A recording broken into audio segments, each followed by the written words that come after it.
Assalamualaikum warahmatullahi wabarakatuh. Oke, kita lanjutkan saja ceritanya. Jangan lupa bantu tekan tombol like. Bab 247 sampai 248. Pilih untuk mati pada saat yang sama. Melihat pemandangan ini, para jenius di Guangxuan Universe dan Zen Universe tercengang. Mereka tidak menyangka saat ini mereka berdua masih memilih untuk bertarung. Pertarungan jiwa yang membara, pertarungan hidup dan mati.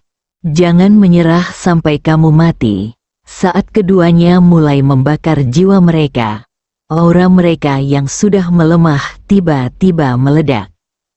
Ledakan, ledakan, dua nafas yang menakutkan membubung ke langit, mengguncang tanah dan kehampaan, menyebabkan ruang dan waktu bergetar.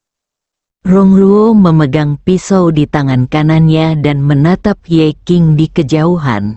Saat berikutnya, ekspresinya berubah menjadi ganas, dan dia tiba-tiba berubah menjadi sinar cahaya pedang dan menghilang. Ledakan, pada saat ini, meskipun Rongruo menjadi tubuh jiwa yang lemah, kekuatan pedangnya saat ini lebih kuat dari sebelumnya. Pisau yang mengorbankan hidup dan mati, pisau ini untuk kematian. Kekuatan pedang menembus udara, mengguncang langit dan bumi. Di seberang Rongruo, Ye Qing tiba-tiba berbisik, "Tuan, muridku hanya bisa membalas kebaikanmu yang besar di kehidupan selanjutnya." Saat dia mengatakan itu, dia tiba-tiba meraung dan bergegas keluar dengan 9 hukum. Ledakan, saat ini, momentum Ye Qing mencapai puncaknya. Dengan pukulan ini, dia juga menyerahkan hidup dan matinya. Perang, di bawah pandangan semua orang, keduanya bertabrakan dengan cara yang paling brutal.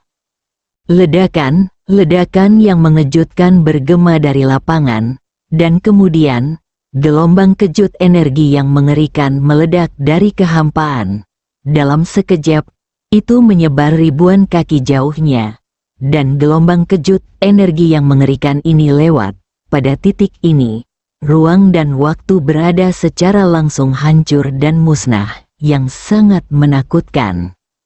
Begitu kekuatan mengerikan ini meledak, itu langsung mendorong Ye Qing dan Rongruo Zen mundur ribuan kaki. Begitu keduanya berhenti, jiwa mereka yang masih membara tiba-tiba menghilang dengan kecepatan yang terlihat dengan mata telanjang. Dan pada saat ini, di terowongan ruang dan waktu emas, sebuah bayangan tiba-tiba muncul. Saat berikutnya, seorang pemuda berpakaian putih muncul di depan Rongruo. Di telapak tangannya, saat berikutnya, cahaya hitam keluar dari kayu jiwa hitam, membungkus jiwa Rongruo yang akan meninggal. Pada saat yang sama, pemuda berkulit putih membuka telapak tangannya, dan dunia tiba-tiba terbuka. Saat berikutnya, energi jiwa misterius tiba-tiba melonjak ke arahnya. Jika Anda perhatikan lebih dekat, Anda akan menemukan bahwa energi jiwa itu adalah jiwa yang hilang begitu saja. Tetapi pada saat ini, dia mampu secara paksa membalikkan vitalitasnya dan mengembalikan energi jiwa yang hilang. Melihat pemandangan ini, ekspresi Cao Bai dan orang lain di sisi lain tiba-tiba menjadi sangat serius. Segera, jiwa Rongruo mulai stabil. Di sisi lain, bayangan muncul dari tubuh Ye Qing. Dia adalah guru Ye Qing. Tuan Ye Qing melambaikan tangan kanannya, dan kekuatan yang kuat menembus langsung ke dalam tubuh Ye Qing, yang akan menghilang, tiba-tiba menjadi stabil dan kemudian perlahan pulih. Melihat pemandangan ini, Cao Bai dan yang lainnya dari Guangxuan Universe menghela nafas lega. Melihat Ye Qing di depannya, ekspresi Tuan Ye Qing sangat rumit. dia tidak pernah berpikir bahwa pemuda di depannya bisa sekuat itu. Jika terjadi sesuatu, dia berani mati, selain tertekan, saya malah lebih bangga. Cinta dan keadilan, seolah memikirkan sesuatu. Tuan Ye King perlahan mengangkat kepalanya dan melihat ke kejauhan. Ketika dia melihat pemuda berpakaian putih di kejauhan, ekspresinya tiba-tiba menjadi serius. Yang ini tidak sederhana. Saat ini, semua orang di lapangan sedang melihat pemuda berbaju putih. Di sana, di alam semesta nyata, seorang anak laki-laki dengan roh mengenali identitas anak laki-laki berbaju putih dan berseru, "Zhuge Haoi." Mendengar ini, ekspresi beberapa dewa dalam adegan itu tiba-tiba berubah drastis. Ke-15 di peringkat Zhenwu, guru suci kuno termuda dari alam semesta sejati. Tuan kuno, ini setara dengan seorang penyihir ilahi yang mengamati alam semesta misterius. Faktanya, keduanya berasal dari sekte yang sama. Karena di masa lalu, ketika dewa sejati belum muncul, alam semesta dikuasai oleh silsilah Shinto, dan guru dewa kuno ini adalah profesi yang diciptakan oleh ahli pena Dao. Setelah penguasa Dao Bi meninggalkan alam semesta sejati, ia juga menyebarkan sebagian warisannya ke alam semesta Guangxuan, di antaranya adalah sihir. Di alam semesta Guangxuan, level penyihir ilahi dibagi menjadi penyihir ilahi. Penyihir ilahi dibagi menjadi level 1 hingga 9. Setelah tingkat ke-9, ada penyihir ilahi alam surgawi, penyihir ilahi alam abadi, penyihir ilahi alam suci, dan imperial penyihir alam ilahi, penyihir, kaisar agung penyihir ilahi. Di alam semesta sejati, tingkatan guru dewa kuno dibagi menjadi tingkat 1 sampai 10, dengan tingkat yang lebih tinggi adalah guru dewa kuno, penyihir dewa kuno, guru dewa abadi kuno, guru dewa kuno, guru dewa-dewa kuno, kaisar dewa kuno master, dan divisi dewa kuno yang hebat. Tidak banyak perbedaan perbatasan antara kedua belah pihak, namun perkembangan selanjutnya dari kedua belah pihak sangat berbeda. Apa yang sedang dipraktikkan oleh Zen Universe adalah garis hukum ketuhanan yang ditinggalkan oleh Master Dao Bi. Berdasarkan garis hukum ketuhanan yang ditinggalkan oleh Master Dao Bi, mereka telah menciptakan kembali sistem pelatihan yang cocok untuk para dewa. Adapun Guangxuan Universe, mereka masih mengembangkan metode ilahi yang ditinggalkan oleh Master Dao Brush. Yang paling otentik, adapun pihak mana yang lebih kuat, Anda harus berjuang untuk mengetahuinya. Rong Ruo perlahan membuka matanya, dan ketika dia melihat pemuda berpakaian putih itu, dia berbisik, "Saudara Haoi." Zhuge Haoi mengangguk. "Sedikit, istirahatlah, selanjutnya ayo bertarung." Zhuge Haoi tersenyum tipis dan menghibur. "Kamu tidak kalah, dan kamu tidak mempermalukan alam semesta kita yang sebenarnya." Saat dia mengatakan itu, dia merentangkan telapak tangannya dan memindahkannya ke samping. Jiwa Rongruo segera dikirimkan kepadanya oleh kekuatan lembut. Rongruo melirik Zhuge Haoi, lalu duduk bersila dan mulai menyembuhkan lukanya. Zhuge Haoi memandang Ye King dari kejauhan. Saat ini, jiwa Ye King masih dalam kondisi ilusi. Zhuge Haoi tiba-tiba berbalik untuk melihat ke arah Cao Bai dan yang lainnya ke samping, lalu berkata, "Tolong keluar dan lawan aku." Pada saat ini, pemimpinnya, Cao Bai, tiba-tiba mengambil langkah ke depan, dan dengan kilatan cahaya pedang, dia muncul di depan Zhuge Haoi. Cao Bai memandang Zhuge Haoi. Aku akan bertarung denganmu. Zhuge Haoi mengangguk. Oke, Cao Bai tiba-tiba berkata. Berdengung, suara 3 pedang tiba-tiba naik ke langit. Saat berikutnya, dari kotak pedang di belakangnya, 3 pedang terbang dengan kecepatan yang sangat cepat, dan dalam sekejap mata, mereka berada di depan Zhuge Haoi. Menghadapi pemuda berkulit putih ini, Cao Bai secara alami tidak berani menunjukkan rasa jijik atau kecerobohan, jadi dia menyerang dengan 3 pedang. Cobalah yang terbaik. Melihat 3 pedang terbang datang, Zhuge Haoi tampak tenang. Dia tiba-tiba membuka telapak tangannya, dan cahaya ilahi tiba-tiba melesat ke langit dari telapak tangannya. Ledakan, dalam sekejap, ketiga pedang terbang itu terlempar, dan saat berikutnya, cahaya ilahi tiba-tiba melesat di udara dan meledak langsung ke arah Cao Bai di kejauhan. Cahaya dingin muncul di mata Cao Bai. Dia tiba-tiba bergegas ke depan dan menebas dengan pedangnya. Ledakan, saat cahaya pedang itu hancur, Cao Bai terlempar sejauh ratusan kaki. Begitu dia berhenti, bagian atas kepalanya tiba-tiba retak, dan cahaya suci lainnya jatuh. Mata Cao Bai tiba-tiba menyusut, telapak tangannya terentang, dan di telapak tangannya, pedang niat membubung ke langit. Ledakan, segera setelah pedang niat bersentuhan dengan cahaya ilahi, pedang itu hancur. Pada saat ini, 3 sinar cahaya ilahi meledak dari ruang dan waktu di depan Cao Bai, menghantamnya dengan keras potongan.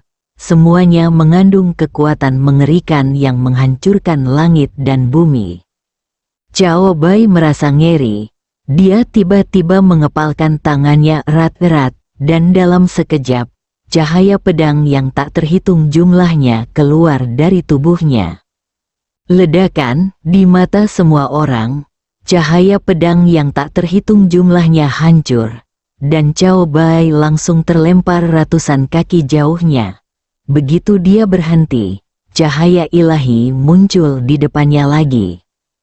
Cao Bai menebas dengan pedangnya. Ledakan.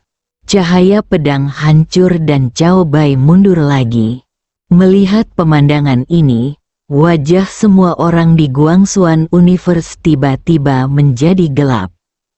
Cao Bai telah sepenuhnya ditekan. Pedangnya tidak bisa menandingi cahaya suci anak laki-laki berbaju putih ini. Ledakan, pada saat ini, Cao Bai pingsan lagi, dan saat dia terbang, cahaya ilahi mengikuti di belakangnya. Pada saat ini, ekspresi ganas tiba-tiba muncul di mata Cao Bai. Dia menolak untuk bertahan dan melakukan serangan balik, menginjak kaki kanannya dengan keras. Dan seluruh tubuhnya berubah menjadi cahaya pedang dan ditembakkan. Ledakan, aura kuat tiba-tiba keluar dari tubuh Cao Bai. Kekuatan pedang Kaisar Pedang Agung mencapai puncaknya saat ini. Ledakan, pedang Cao Bai menyerang langsung ke arah cahaya ilahi. Cahaya ilahi bergetar hebat dan kemudian meledak.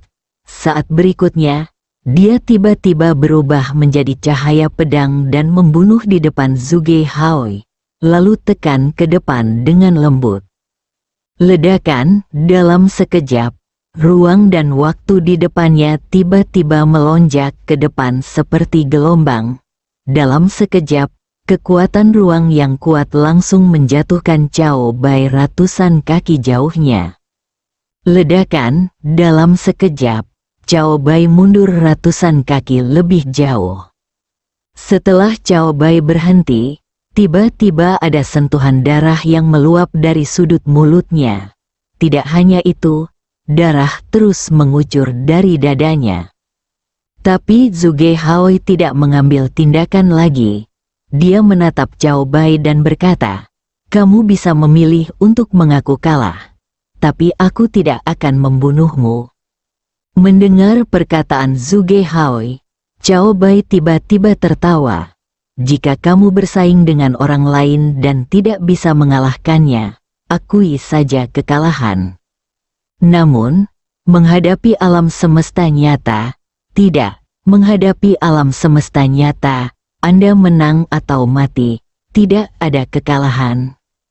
Cao Bai tiba-tiba tertawa dengan ganas, mengepalkan tangannya dengan keras, dan nyala api tiba-tiba keluar dari tubuhnya.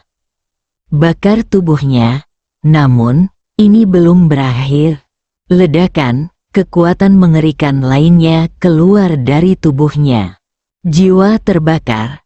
Melihat pemandangan ini, ekspresi semua orang di Guangxuan Universe berubah drastis dalam sekejap. Zhuge Haoi menyipitkan matanya, tiba-tiba melambaikan lengan bajunya dengan tangan kanannya, dan cahaya ilahi meledak. Saat ini, Cao Bai tiba-tiba tertawa dan menghunus pedangnya. Ledakan, begitu pedang itu keluar. Cahaya ilahi tiba-tiba pecah, dan saat berikutnya, cahaya pedang langsung menyerang di depan Zhuge Haoi. Zhuge Haoi tampak tenang. Dia membuka telapak tangannya dan meremasnya dengan lembut. Ledakan, tiba-tiba, ruang dan waktu di depannya berubah menjadi dinding ruang dan waktu yang menghalangi dirinya. Ledakan, dinding ruang waktu bergetar hebat dan sedikit retak. Pada saat ini, Cao Bai tiba-tiba meraung dan menghunus pedangnya lagi.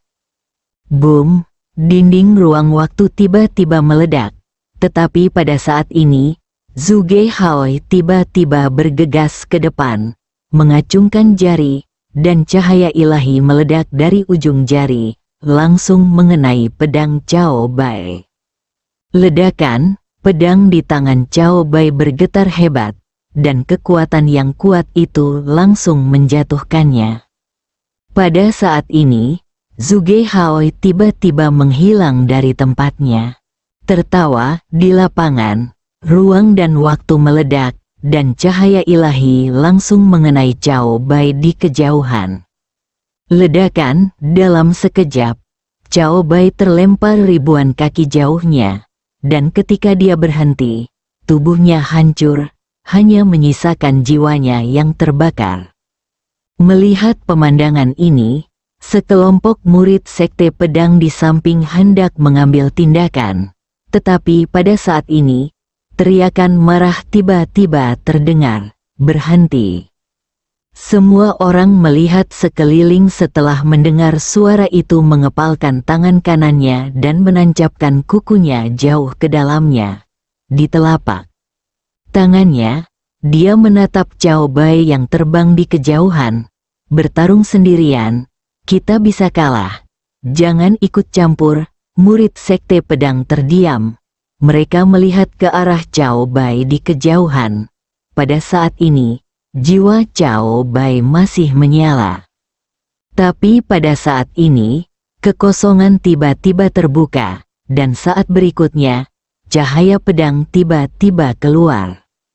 Orang yang datang adalah Ye Guan, yang bergegas kembali. Ye Guan bergegas menuju Cao Bai yang jiwanya masih membara. Melihat Cao Bai yang jiwanya membara di depannya, Ye Guan gemetar dan berkata, "Kakak senior Cao." Melihat Ye Guan, Cao Bai tiba-tiba menyeringai. "Saudara muda Ye, maafkan aku tidak menang." Ye Guan menggelengkan kepalanya. Dia dengan cepat mengeluarkan pedang Xingdao dan hendak menekan jiwa Cao Bai. "Tidak perlu." Melihat Cao Bai terkekeh dan berkata, "Jangan biarkan Zen Universe berpikir bahwa Guangxuan Universe kita tidak mampu kehilangan atau mati. Kakak muda Ye, maafkan aku tidak bisa menemanimu bertarung melawan Zen Universe, sayang sekali." Suaranya jatuh dan dia mengepalkan tangannya dengan kuat. Ledakan, jiwa secara otomatis hancur, dan jiwa hancur. Tidak ada lagi Kaisar Pedang Agung Cao Bai di dunia. Melihat pemandangan ini, Ye Guan tetap di tempatnya, seolah-olah dia telah kehilangan jiwanya. Pada saat ini, pikirannya menjadi kosong. Di depannya, hanya tersisa 3 pedang terbang. Api bumi, Guru, Shen Xiao. Kamu melihat ketiga pedang di depannya, tubuhnya sedikit gemetar. Di sisi lain, semua murid sekte pedang menggenggam tangan mereka dan air mata terus mengalir dari mata mereka. Pemimpinnya, kakak senior Chen Guanzi, memandangi 3 pedang terbang di kejauhan dengan mata kosong, dan tangan kanannya terkepal erat dan gemetar. Pemandangan dari masa lalu terlintas di benakku. Kakak laki-laki tertua, bagaimana kamu mematahkan lenganmu? Kakak laki-laki tertua, mengapa kamu tidak suka berbicara, kakak laki-laki? Tertua, apakah para dewa alam semesta yang sebenarnya benar-benar kuat? Medan perang virtual, kakak senior. Apakah semua saudara di makam pedang terbunuh dalam pertempuran? Anakku, tiba-tiba, 2 garis cairan bening perlahan mengalir di wajah Chen Guanzi. Jian Zong dan yang lainnya para murid menggenggam tangan mereka erat-erat, dan air mata terus mengalir dari mata mereka, terutama beberapa pendekar pedang muda yang baru saja tiba di sini dari akademi. Mereka pernah dilindungi oleh sekte dan tidak diizinkan datang ke medan perang Shuzhen. Dan kali ini mereka juga memahami bahwa perang jauh lebih kejam dari yang mereka bayangkan. Alam semesta Guangxuan yang kuat lainnya juga diam. Saat ini, mereka mengetahui bahwa kedamaian di alam semesta Guangxuan selama 30 juta tahun terakhir telah dibeli dengan nyawa para leluhur tersebut. Di kejauhan, Zhuge Haoi dan yang lainnya terdiam. Mereka juga tidak menyangka bahwa kultivator pedang dari Guangxuan Universe ini akan sekuat itu. Saya lebih baik mati daripada mengaku kalah. Zhuge Haoi melihat sekelompok pembudidaya pedang di kejauhan, dan dia tiba-tiba mengerti mengapa Guangxuan Universe mampu melawan Zen Universe selama bertahun-tahun. Hal yang paling diperlukan di alam semesta ini adalah orang-orang yang memiliki tulang punggung. Pemimpin alam semesta Guangxuan lebih kuat dari klan Botian saat itu. Di atas kehampaan, seorang wanita menatap ke kejauhan, diam. Orang ini tidak lain adalah An Nanjing, dan tidak jauh di seberangnya ada seorang wanita berdiri di sana. Orang ini tidak lain adalah Raja An dari alam semesta sejati. Selain itu, tak jauh di belakangnya, ada 3 lelaki tua berjubah hitam. Raja An melirik An Nanjing, lalu memandang Ye Guan di kejauhan, diam. Setelah beberapa bulan, seberapa jauh pencapaian budidaya pedang ini? Seorang Nanjing melihat ke 8 mangkuk tidak jauh di belakang Ye Guan. Ketika dia melihat 8 mangkuk, alisnya tiba-tiba mengerutkan kening. Kali ini Raja An juga memperhatikan Bawan. Melihat Bawan, dia juga mengerutkan kening. Saat ini, Bawan sedang memegang sepotong daging dan mengunyahnya. Dia terus menatap Ye Guan dari kejauhan. Pada saat ini, dalam kehampaan, Ye Guan perlahan-lahan menyingkirkan 3 pedang terbang di depannya, dan berbalik untuk melihat Zhuge Haoi tidak jauh dari sana. Zhuge Haoi menatap Ye Guan. Kamu adalah Ye Guan? Setelah mendengar kata-kata Zhuge Haoi, semua dewa kuat di lapangan memandang Ye Guan satu demi satu. Mereka secara alami akrab dengan Ye Guan, ini adalah pemilik sah. Dia juga merupakan keturunan dari ahli pedang di dunia. Ahli pedang manusia, memikirkan orang ini, bahkan dewa alam semesta sejati pun akan merasakan rasa hormat di hatinya. Di alam semesta manapun dan di era manapun, yang kuat dihormati. Tentu saja, rasa hormat tetaplah rasa hormat, tetapi jika ada kesempatan, mereka akan tetap menghancurkan alam semesta yang sebenarnya tanpa ragu-ragu. Rasa hormat adalah rasa hormat, lawan tetaplah lawan. Ye Guan berjalan perlahan menuju Zhuge Haoi, yang menatap Ye Guan dengan ekspresi tenang. Pada saat ini, Ye Guan tiba-tiba menghilang dari tempatnya. Tertawa di lapangan, ruang dan waktu tiba-tiba meledak, dan cahaya pedang langsung menyambar di depan Zhuge Haoi. Zhuge Haoi sedikit menyipitkan matanya dan membuka telapak tangannya. Dalam sekejap, 3 sinar cahaya ilahi keluar dari telapak tangannya. Ledakan, tiba-tiba, cahaya pedang dan cahaya ilahi meletus, dan Zhuge Haoi langsung terlempar mundur beberapa ratus kaki jauhnya.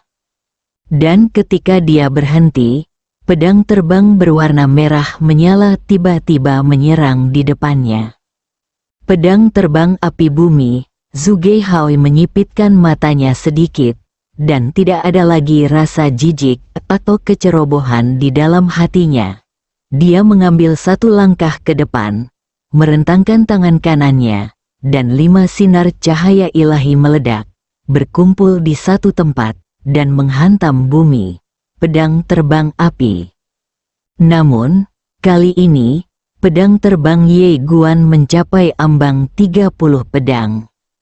Ledakan di mata semua orang, 5 cahaya ilahi hancur, dan kemudian, kekuatan yang kuat langsung mendorong Zhuge Haoi sejauh ratusan kaki. Tidak hanya itu, waktu dan ruang dalam jarak 1000 kaki di sekitarnya juga tiba-tiba hancur.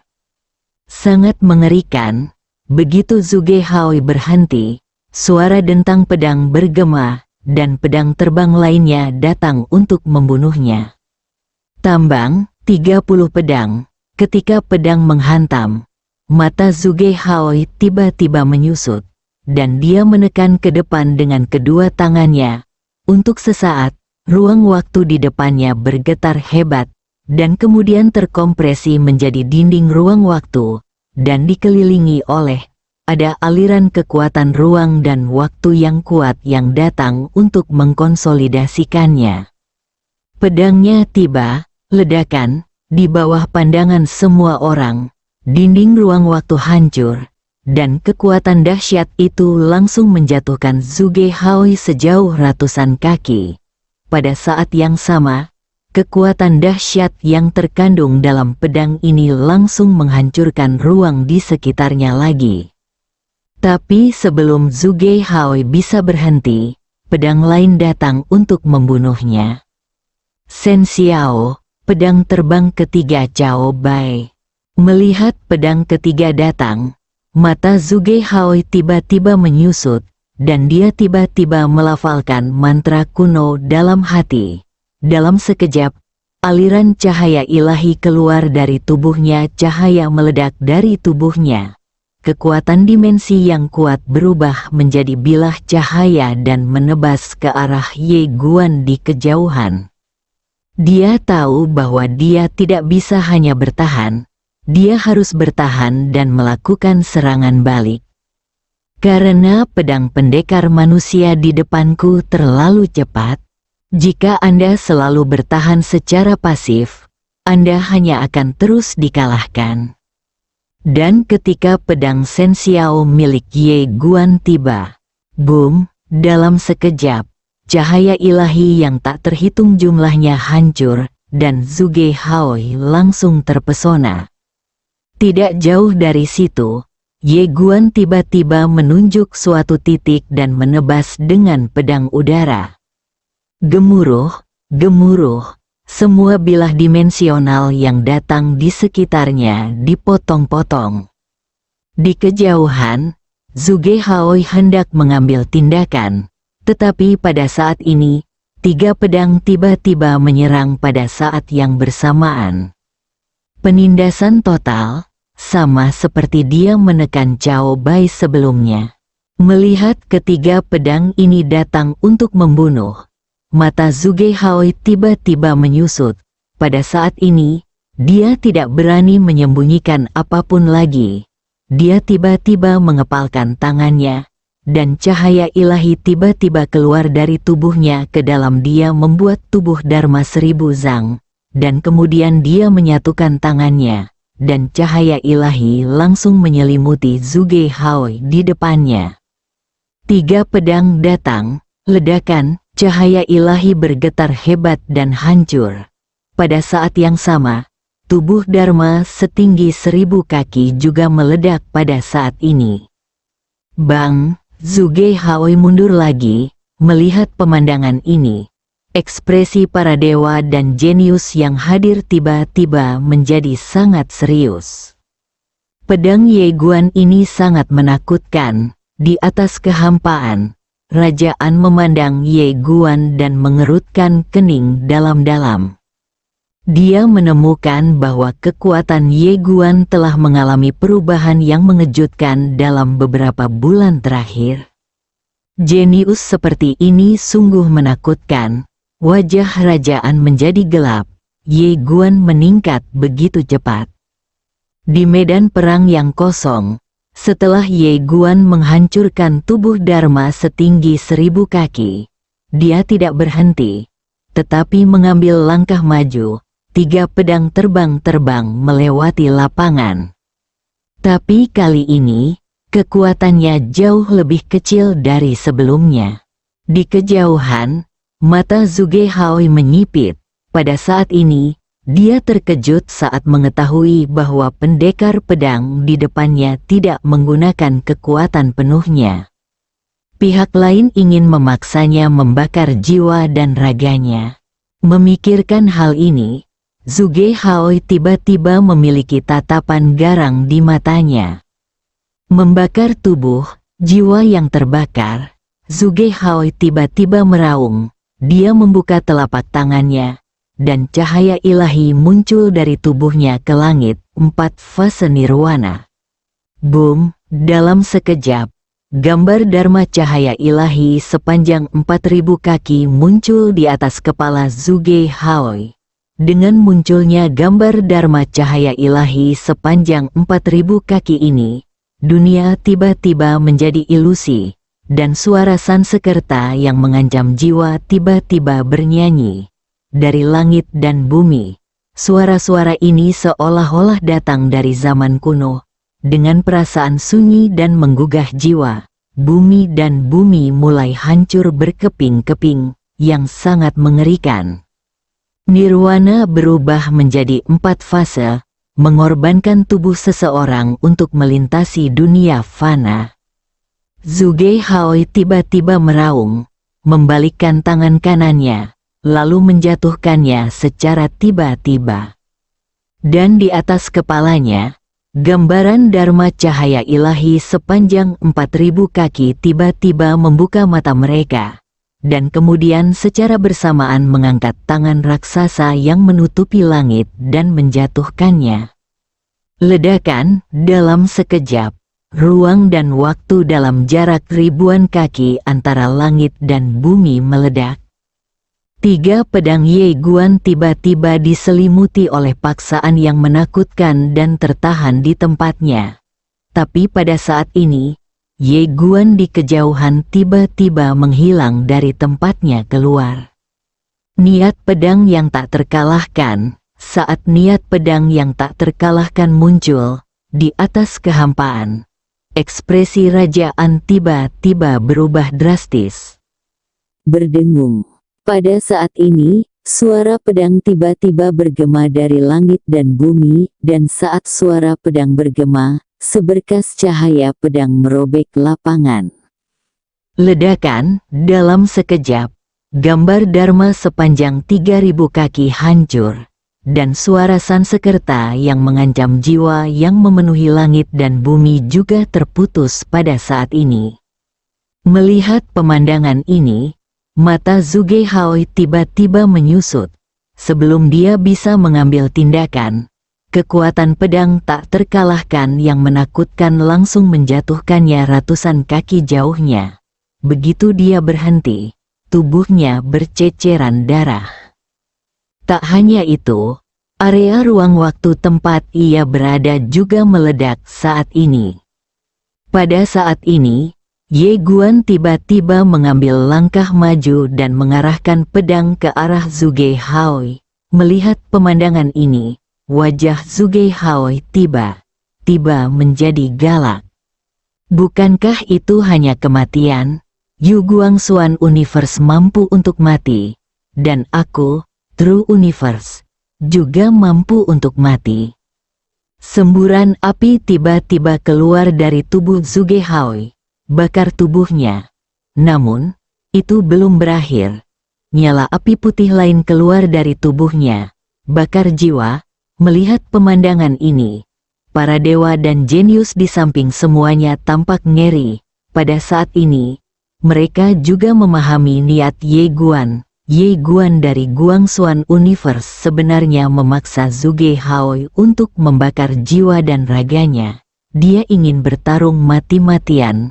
Bersambung.